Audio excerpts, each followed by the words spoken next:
Mwasimutena abalungi abagalwa mbabuzako mwebale kwekumira ku Progen Media TV mukwano gwange gwatanaba ku subscribinga nkusabye okikole mu bwangu nnyo tusobole okutusaako amawulire gaffe agabeera gakagwawo mu bwangu ddala. Mikwano gyange abalungi mbategeeza enkya y'olunaku lwa leero nti omukulu Fred Lumbuye yavuddeyo ku social media platforms ze n'ategeeza nti buses ezigenda e Northern n'ezo ezitambulira Eastern side ezo ziyitibwa mu mambuka ga Uganda ng'eggulu. Mikwano gyange n'amaserengeta ga Uganda yazitegeezezza nti mikwano gyange embeera egenda kubeera mbi nnyo, bagenda kubaako ebintu bibatega mu mmotoka mu buses zino n'olwekyo abantu abatambuliramu babeere bulindaala kubanga essaawa yonna okuva kati embeera efuuka mbi nnyo eri omwana yenna oba omuvubuka yenna oba omuntu yenna Omunayuganda agenda okulabika nti akozesa baasi zino. N'olw'ensonga eyo avuddeyo n'abalabula nti babeere bulindaala mikwano gyange basobole okulabika nti bataasa obulamu bwabwe basooke bakebere abantu bonna abayingira baasi.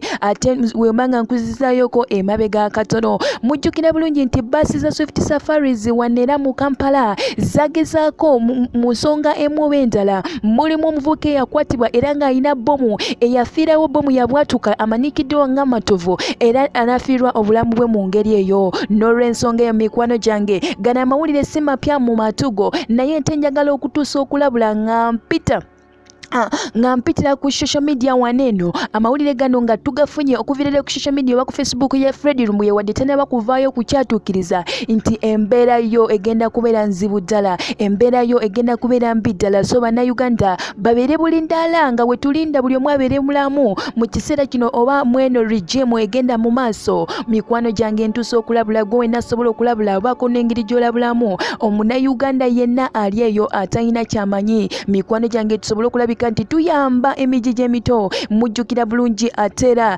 eruweero waliyo bbomu ezabwatukirayo. Mikwano gyange mbanga temwerabidde nabatuusako nera amawulire agatuukawo nera ewandege ya kyekimu. Mikwano gyange ebyo byonna nga bikyali awo ekoma mboga waneeno y'ensonga y'emu. N'olw'ensonga eyo nkusabye mukwano gwange gwe awuliriza eddoboozi lino nkusabye obeeko omunnayuganda gw'otaasa eddoboozi lino kasita lituuka gy'oli ojja kubaako omuntu yenna yenna gw'oyamba oyo yenna akozesa Northern or Eastern nga mukitegeera asobole okulabika nti ayamba munnayuganda kubanga munnange ffenna twagala mukwano gwange ssebo erigimu ejja ng'eneevuddeyo tusobole tusanga nti ffenna nga tuli balamu kubanga tulina abaana emiji gy'emito egy'enkya. Amawulire gaffe agasingawo osobola ogasanga ku progenmedia.com aga entertainment saako naago aga sports.